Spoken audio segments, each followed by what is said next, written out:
We share data with our sponsors, who are pharmaceutical companies or federally funded agencies, and our data are used, analyzed statistically in order to determine if a drug is working. We share data with,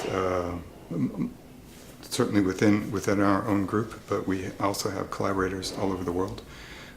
We have a fusion research device, and within that community we have other labs that have researchers come and do research at our site, and then they also do research remotely.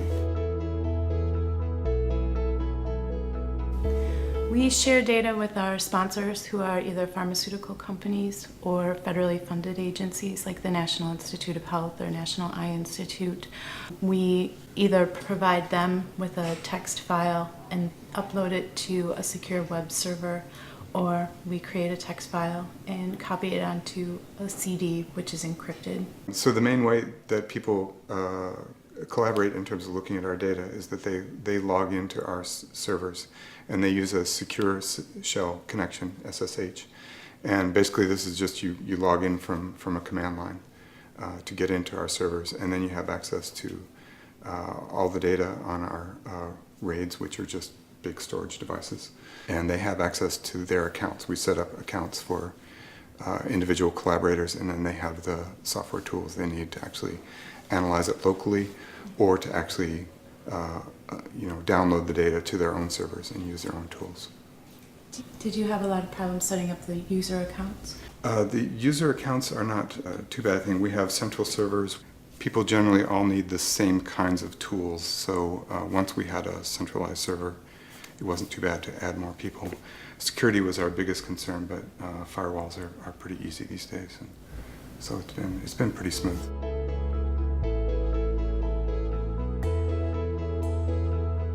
So sharing data with other people means that we have ideas coming in from other research groups. So for instance, one of our big collaborators is in Italy. They have a similar fusion research device.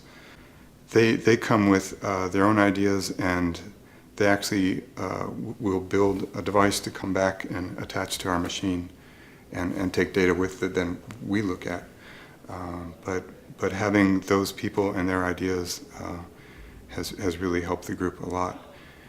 It also means more funding too, because we actually get money for other groups to come and put their experiments on ours.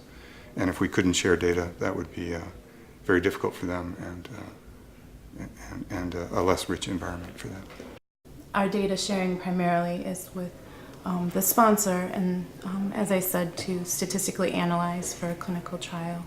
So our benefit is pharmaceutical drugs. The federally funded studies will provide more epidemiological information.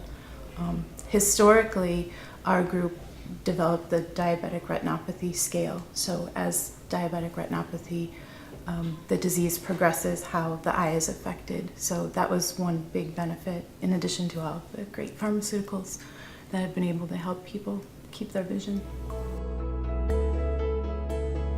The biggest benefit of sharing data is that people know what's new and works, and what's new and doesn't work.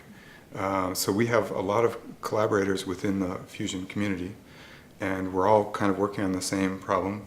They all have different devices, but you learn how to do something at one site, and people know the usefulness of that at another site.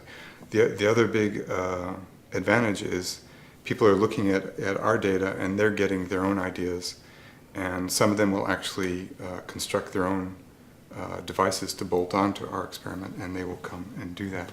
But they wouldn't necessarily know what's appropriate for ours without seeing the data.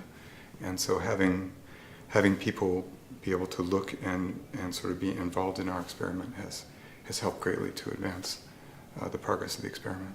Collaborations are always good when you can not have to go back and reinvent the wheel every time, when you can also build off of other people's ideas. Our primary benefits of sharing data are that we work on developing a clinical drug. So if the data we generate are statistically analyzed and show a benefit to the patient, then the drug will go on the market. So we really, it's very rewarding to be able to see the work that we've done result in a drug that can preserve someone's vision.